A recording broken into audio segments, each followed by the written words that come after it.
প্রধান উপদেষ্টার কার্যালয়ে মঙ্গলবার সকালে অনুষ্ঠিত হয় উপদেষ্টা পরিষদের বৈঠক। এতে সভাপতিত্ব করেন ডক্টর মোহাম্মদ ইউনূস।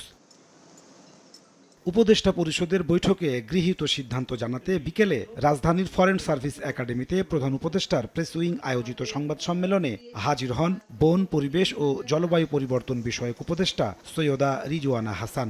বলেন, চিকিৎসক সংকট কাটাতে ২,০০০ চিকিৎসক নিয়োগের সিদ্ধান্ত হয়েছে বৈঠকে। আরও ২,০০০ চিকিৎসক নিয়োগের সিদ্ধান্ত নিয়েছি।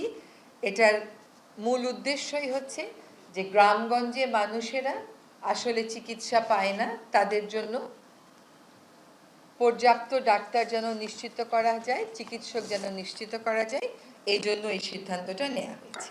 এক প্রশ্নের উত্তরে রিজওয়ানা বলেন, বাংলাদেশে মব জাস্টিসের জায়গা নেই। জানান, চাঁদাবাজির বিরুদ্ধেও শক্ত অবস্থানে সরকার। মব জাস্টিস বা মোরাল পুলিশিং, সরকার বারবার তার অবস্থান স্পষ্ট করেছে এটা বলে যে মব জাস্টিস বা মোরাল পুলিশিংয়ের কোনো সুযোগ এখানে নেই, এদেশে নেই। সরকার এটার বিরুদ্ধে সবসময়ই একটা শক্ত অবস্থানে আছে। সরকার চাঁদাবাজি রোধে অবস্থান নিবে, পদক্ষেপ নিবে এবং নিচ্ছে।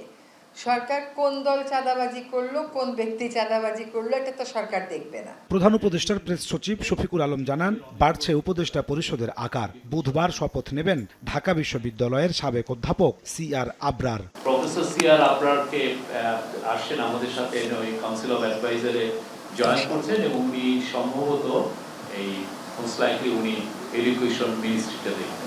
এদিকে জুলাই গণ অভ্যুত্থানে শহীদ ও আহতদের সন্তানদের স্কুল ভর্তিতে 5% কোটা বাতিল করেছে শিক্ষা মন্ত্রণালয়। তবে প্রতি শ্রেণীতে অতিরিক্ত একটি করে আসন সংরক্ষণ রাখার নির্দেশনা দেওয়া হয়। এটা একটা এককালীন সুবিধা হিসেবে থাকবে শুধুমাত্র স্কুলে ভর্তির ক্ষেত্রে। নাজমুস সালেহী, সময় সংবাদ, ঢাকা।